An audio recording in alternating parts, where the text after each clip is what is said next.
Pemirsa, 5 hari menjalani isolasi mandiri, seorang karyawan pabrik lilin ditemukan meninggal dunia di kamar penginapannya di kawasan Kalideres, Jakarta Barat. Korban dinyatakan positif COVID-19 dari pemeriksaan swab antigen.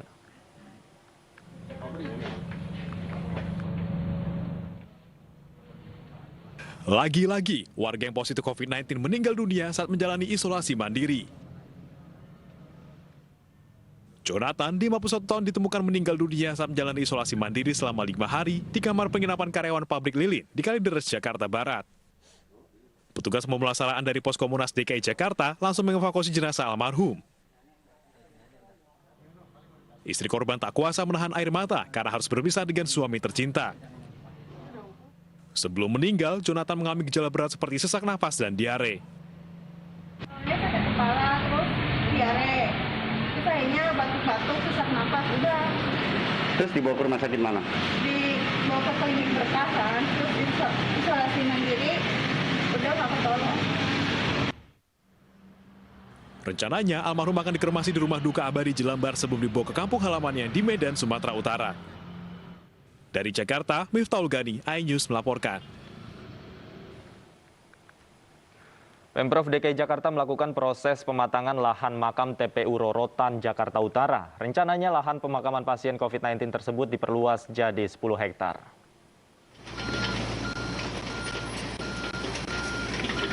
TPU Rorotan Cilincing, Jakarta Utara memiliki lahan seluas 24 hektar. Sejauh ini total ada 3 hektar lahan yang sudah difungsikan sebagai pemakaman jenazah COVID-19.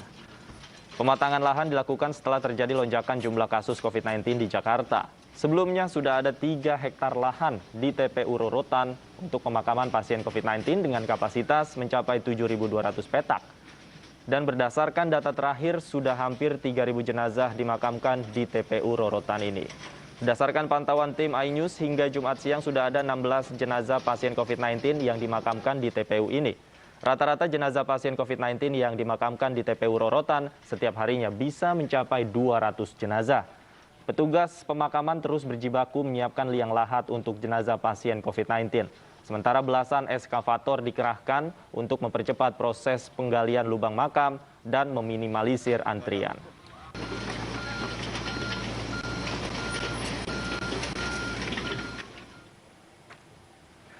Dan untuk mengetahui kondisi terkini di TPU Rorotan, sudah ada rekan kami Meinia Mutiara di lokasi. Meinia, seperti apa kondisi TPU Rorotan hingga sore hari ini? Apakah jenazah masih terus berdatangan? Selamat sore, Davi dan pemirsa. Hingga saat ini masih terdapat ambulan yang berdatangan ke TPU Rorotan Cilincing, Jakarta Utara. Kami akan menunjukkan kepada Anda, tepat di belakang saya ini terdapat proses pemakaman jenazah COVID-19 yang dilakukan oleh sejumlah alat berat. Terdapat pula keluarga jenazah COVID-19 di sana yang rencananya TPU Rorotan ini akan segera dimatangkan, mengingat setiap harinya hampir sekitar 200 lebih jenazah COVID-19 disemayamkan. Pematangan yang dilakukan rencananya akan dikaflingkan bagian petak makam, mengingat tanah di sini, di kawasan ini memiliki tekstur gembur yang digunakan dahulunya untuk menjadi sebuah persawahan begitu, sehingga akan dikaflingkan semen, dan terdapat juga nantinya akan dilakukan pemisahan blat-blat, di mana sisi barat akan menjadi blat pemakaman Muslim, dan saat ini juga sudah ada di sisi utara blat pemakaman Nasrani. Total TPU Rorotan ini, lahan yang diperluas ini berkisar 25 hektar dan diperkirakan dapat menampung sekitar 7.200 petak makam. Davi, kembali ke studio. Baik, terima kasih Meinia Mutiara atas laporan Anda langsung dari TPU Rorotan, Jakarta Utara. Selamat bertugas kembali. Pemirsa, meningkatnya kasus COVID-19 di Indonesia membuat Indonesia disebut epicentrum baru COVID di dunia, menggantikan India. Pemerintah pun menyiapkan langkah antisipasi mulai dari penambahan rumah sakit hingga rencana perpanjangan PPKM darurat.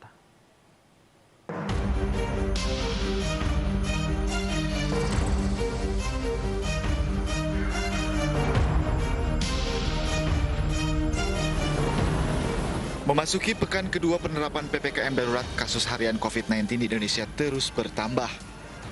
Bahkan terus memecahkan rekor penambahan harian sejak pandemi corona masuk ke Indonesia.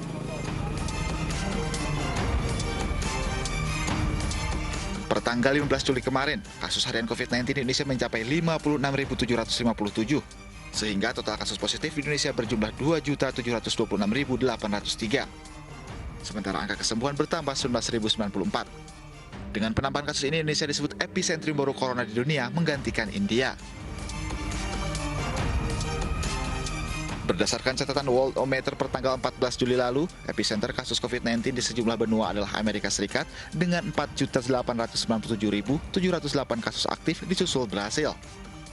Di Eropa, Inggris melaporkan 730.363 kasus aktif, sementara di Asia, Indonesia melaporkan lebih dari 443.000 kasus aktif. Terkait hal ini, Menko Kemaritiman dan Investasi Luhut Binsar Panjaitan menyebut lonjakan kasus ini akibat corona jenis Delta yang penyebarannya lebih cepat dibandingkan varian Alpha. Roket ini sudah kita duga juga akan terjadi, mungkin terjadi, tapi tidak kita duga terus terang secepat ini. Tapi balik-balik karena pemahaman kita mengenai Delta varian ini juga banyak yang tahu, yang tidak paham betul. Anda sudah lihat charts tadi, jadi bukan hanya kita caught by surprise, banyak negara lain juga yang kena. Karena ilmu kita, ilmu dunia ini kedokteran juga belum sampai ke sana. Saya selalu tanya teman-teman dokter mengenai ini. Sementara itu, mengantisipasi lonjakan kasus COVID-19, pemerintah menyebut telah menambah kapasitas tempat tidur di rumah sakit dengan menyiapkan rumah sakit darurat dan menambah pasokan oksigen serta obat-obatan. Selain itu, target vaksinasi warga juga terus dikebut untuk menciptakan herd immunity. Sementara, untuk perpanjangan PPKM darurat, pemerintah masih melakukan evaluasi. Tim Liputan iNews melaporkan. Kasus COVID-19 Indonesia terus melonjak, baik kasus aktif maupun kematian. Bahkan sudah melampaui Brazil dan India. Indonesia menjadi epicentrum COVID-19 dunia. Kapan akan melandai? Kami akan bahas bersama Kepala Bidang Komunikasi Publik Satgas COVID-19 Heri Trianto, Epidemiolog Griffith University Diki Budiman, dan Wakil Wali Kota Surabaya Bapak Armuji. Selamat sore Pak Diki, Pak Heri, dan Pak Armuji. Selamat malam, Mas. Baik. Salam sehat. Salam sehat. Baik, saya pertama ingin ke Pak Armuji terlebih dahulu. Pak Armuji, di Surabaya kami mendapatkan informasi kasus kematian juga masih tinggi. Seperti apa kondisinya di sana, Pak Armuji?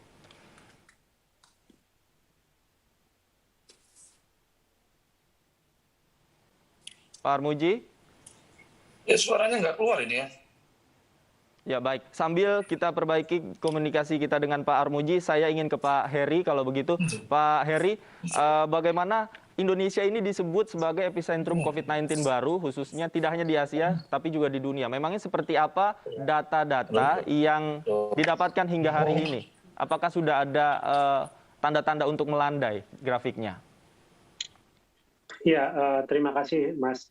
Untuk disebut sebagai epicenter baru itu lebih baik tanya ke Pak Diki apa prasyaratnya. Tetapi kalau kemudian disebut sekarang kasus kita adalah relatif cukup tinggi ya dengan negara-negara dengan kasus tertinggi harian, itu memang terjadi. Kita ini gantian aja nih sekarang dalam seminggu terakhir dengan Inggris, kemudian dengan Brasil, kemudian juga dengan India. Jadi ada 4 besar negara dengan penularan harian kasus yang cukup tinggi.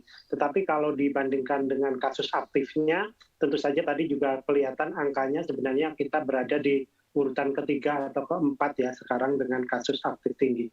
Tetapi apapun istilahnya, memang situasi sekarang laju penularan memang lagi tinggi. Dalam 3 hari terakhir ini selalu di atas 50.000, tadi ini 54.000, tetapi kita lihat angka kematian mungkin mencapai rekor sepanjang pandemi 1.200.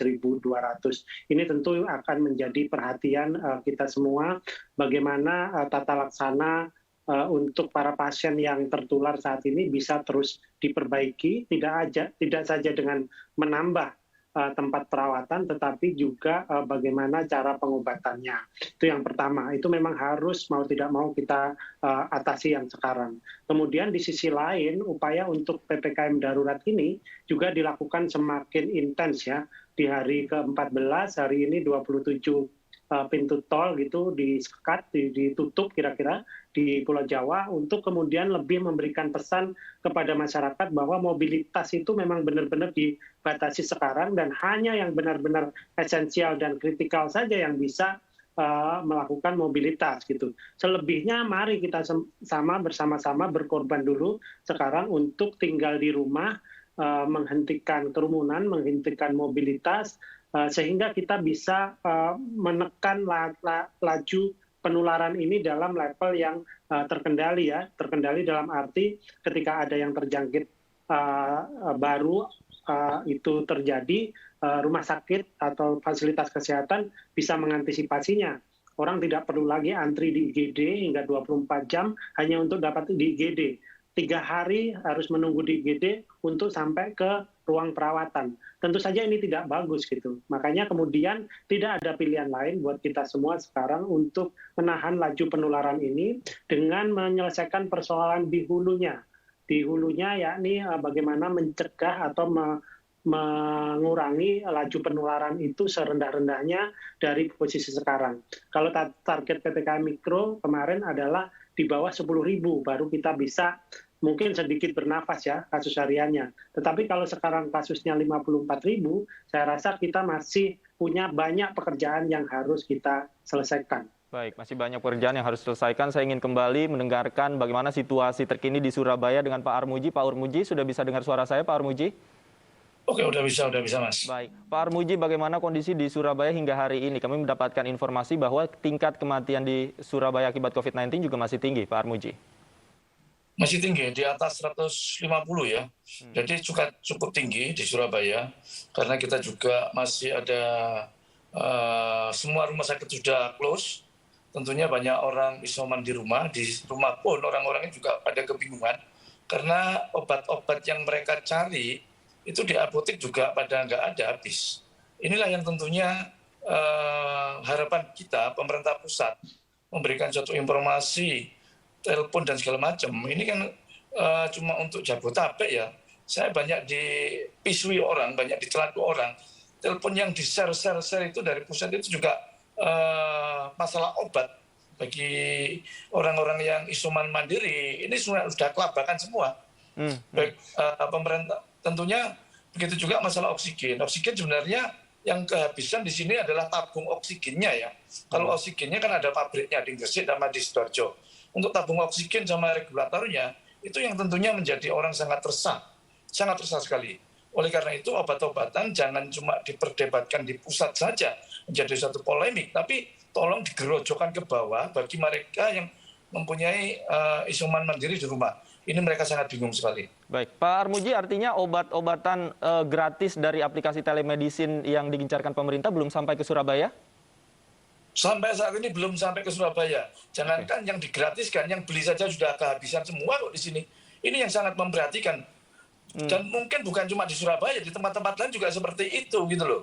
Jadi jangan sampailah pemerintah pusat ini memperdebatkan dan memperlambat masalah obat. Orang saja sudah mendapatkan obat itu sudah tenang. Oleh karena itu kalau mereka tidak bisa mendapatkan apa-apa, disuruh isolasi mandiri, ya tentunya mereka panik. Panik tentunya banyak orang yang meninggal akhirnya. Oke. Saya ingin ke Pak Heri lagi. Pak Heri, ternyata ada beberapa program pemerintah termasuk obat gratis untuk peserta isolasi mandiri memang yang belum terjangkau sampai ke beberapa daerah secara merata, khususnya tadi di Surabaya. Seperti apa sebenarnya sih Pak Heri? Ya, kalau yang di aplikasi telemedicine selama ini memang berlangsung di Jabodetabek ya, yang bisa diakses dan ini memang menjadi juga epicenternya di Indonesia sekarang di Jabodetabek khususnya di Jakarta. Kalau kemudian masalah obat yang kemudian kemarin sudah mulai dibagikan ya, ada 300.000 paket itu yang kemudian nanti akan secara langsung disalurkan melalui komando dari TNI Polri ya untuk mendistribusikannya. Tentu saja di samping itu perlu juga diperbaiki jalur distribusi obat ini sampai ke daerah-daerah. Saya rasa benar yang dikatakan Pak Armuji lagi tadi bahwa itu memang harus dilakukan secepatnya. Tetapi memang saya dengar dalam 2 hari terakhir ini mulai distribusi obat-obatan itu mulai mulai cukup lancar, kendati mungkin belum sampai ke daerah-daerah. Mudah-mudahan ini juga akan membantu, di samping kemudian ada obat gratis yang bisa dimobilisasi melalui jaringan TNI Polri ya, yang kemudian bisa diakses oleh masyarakat miskin. Baik. Saya ingin ke Pak Diki. Pak Diki, terlepas dari persoalan obat kemudian oksigen yang langka di Indonesia, Anda menyebut bahwa Indonesia menjadi epicentrum COVID-19 baru tidak hanya di Asia, kemudian juga di dunia. Sebenarnya apa indikator yang bisa dilihat ketika melihat data di Indonesia penularannya memang tidak kunjung melandai, Pak Diki? Ya, sebetulnya ya definisi epicenter itu adalah wilayah atau negara misalnya. Kalau kita misalnya di Jawa adalah wilayah, kalau dunia misalnya negara yang bahkan kawasan yang kasus aktifnya itu, ya, kasus post confirm COVID-19-nya itu paling tinggi pertumbuhannya. Jadi pertumbuhannya bukan jumlah total kasusnya, tapi pertumbuhan hariannya itu paling tinggi dan trennya meningkat. Itu kalau kita misalnya bandingkan dengan Brazil atau India, itu dua-duanya tuh menurun, trennya tuh menurun, gitu. Apalagi Amerika udah di bawah sekali. Jadi itu yang artinya sepertinya banyak orang ya memang wajar kalau tidak memahami itu. Namun sebetulnya pesan pentingnya adalah bahwa ini harus menjadi pesan kewaspadaan, ya, bukan satu kepanikan, karena itu juga bukan akhir dari segalanya. Karena dengan pesan ini, semua pihak harus menjadi lebih waspada dan lebih serius menyikapi situasi yang sudah semakin mendekati masa paling seriusnya khususnya di Jawa Bali ini. Nah, karena itulah perkembangan ini harus diketahui oleh semua dan termasuk masyarakat. Dan satu hal yang harus jadi catatan dalam kaitan dengan epicenter ini adalah bahwa berarti akan ada potensi ledakan besar yang bisa terjadi kalau kita tidak lakukan upaya mitigasi. Jadi apapun itu namanya proyeksi, prediksi, itu harus menjadi dasar untuk pemerintah setiap level tingkatan menyusun strategi mitigasi supaya ketika puncak ini kan diprediksi akhir Juli ini nih, Mas Raffi. Ya. Dan kalaupun terjadi, artinya kejadiannya nggak bisa lagi, tidak akan terjadi karena memang udah mencapai titik jenuh. Jadi tadi Mas Heru udah sampaikan bahwa pemerintah menutup beberapa akses tol itu udah betul ya, karena trennya kan udah meningkat gini. Nah jangan sampai ini malah didorong gitu loh. Jadi kalau tren sudah begini, kalau ada mobilisasi itu kayak ngedorong naik ke atas. Nah ini kalau ditutup ya ini agak ditekan gini jadi sehingga dia nggak naiknya nggak tinggi. Nah ini yang disebut dengan PPKM darurat. Nah itu sebetulnya punya dampak walaupun dalam 2 minggu pertama ini kita belum melihat yang signifikan ya. Memang karena tes positivity rate-nya juga memang dari 25 naik ke 30, kemudian angka kematian juga trennya meningkat. Tapi ini data saya, angka reproduksinya tetap. Ini hal yang satu, makanya data itu disampaikan itu tuh satu menunjukkan memang belum berhasil menurunkan, tapi dengan tetapnya saja angka reproduksi itu artinya ada peran gitu di PPK. Makanya jangan sampai pemerintah nggak meneruskan. Ini bahaya kalau tidak diteruskan, ini udah mulai sepertinya kalau kita terusin lagi ini mulai turun angka reproduksi. Kalau angka reproduksi turun, itu pertumbuhannya akan turun gitu. Nah ini yang artinya pesannya adalah jangan sampai PPKM daruratnya tidak diteruskan. Setidaknya 4 minggu lagi saya punya keyakinan kita bisa mencegah ledakan besar ya. Baik, Pak Diki, kami juga baru saja mendapatkan informasi bahwa angka kematian di Indonesia ini sudah 1.200 lebih di Indonesia untuk per hari ini. Apakah ini memang ada kaitannya dengan tadi kebijakan PPKM darurat yang Anda katakan memang harus lebih dimaksimalkan lagi? Betul, jadi kalau bicara angka kematian itu produk 3 minggu lalu, Mas Davi. Jadi artinya peran dari PPKM darurat yang 2 minggu itu belum muncul sebetulnya angkanya. Jadi makanya kalau ditanya saya oleh media, ini gagal ya dok? Bukan gagal, belum. Gitu. Kalau gagal terlalu dini, karena nanti yang 2-3 minggu ini nanti akan muncul nanti paling lambat 2 minggu lagi kita akan melihat dampak ini. Nah, oleh karena itu ketika kita bicara misalnya apalagi angka kematian itu tadi Pak Wakil Wali Kota juga menyampaikan 150 Surabaya itu angka yang sangat signifikan menunjukkan ada masalah serius di wilayah atau di negara. Dan apalagi kalau 1.000 saja, jangan 1.200, berarti 3 minggu lalu kasus infeksi kita itu 120 ribuan sehari gitu. Ini intinya respon kita harus lebih kuat lagi di tahap berikut ini. Baik, terkait upaya mitigasi saya ingin tanyakan ke Pak Armuji. Pak Armuji, seperti apa upaya mitigasi yang dilakukan oleh Surabaya bahwa tadi angka kematian juga tinggi, kemudian kebijakan PPKM darurat di sana apakah sangat signifikan untuk membantu menurunkan tingkat penyebaran atau penularan di sana? PPKM darurat ini sudah kita laksanakan, gitu. Tetapi yang menjadi suatu permasalahan, kita juga sudah memberikan fasilitas, di mana fasilitas pemerintah di tingkat kelurahan, begitu kita pakai untuk isolasi mandiri bagi pasien yang tidak terlalu parah. Tapi sekarang ini yang menjadi problem, mencari yang namanya sukarelawan, tenaga medis, itu sulitnya bukan main. Sumber daya manusianya artinya ya Pak Armuji? Manusianya, sulitnya bukan main. Padahal Surabaya ini ada 8 fakultas kedokteran, baik swasta maupun negeri. Ini sangat sulit karena mereka juga berpikir, gitu loh. Berpikirnya apa? Jadi yang dihadapi ini bukan hal yang cukup main-main dibanding yang 2020 kemarin. Nah, supaya didengar oleh pemerintah pusat ada suatu diskresi bagi mahasiswa yang sudah lulus wisuda. Ini mbok colong juga kalau mereka mau jadi relawan, diberi suatu dispensasi, kalau katakan istilahnya praktek kerja di luar setahun, ya sekali 5 bulan lah. Nah, mereka biar ada bonusnya, mereka ada semangatnya. Kalau tidak seperti itu, ini parah. Sangat parah. Coba tanya ke tempat-tempat fakultas yang lainnya. Tolong didengar sekali ya, ini sama pemerintah pusat.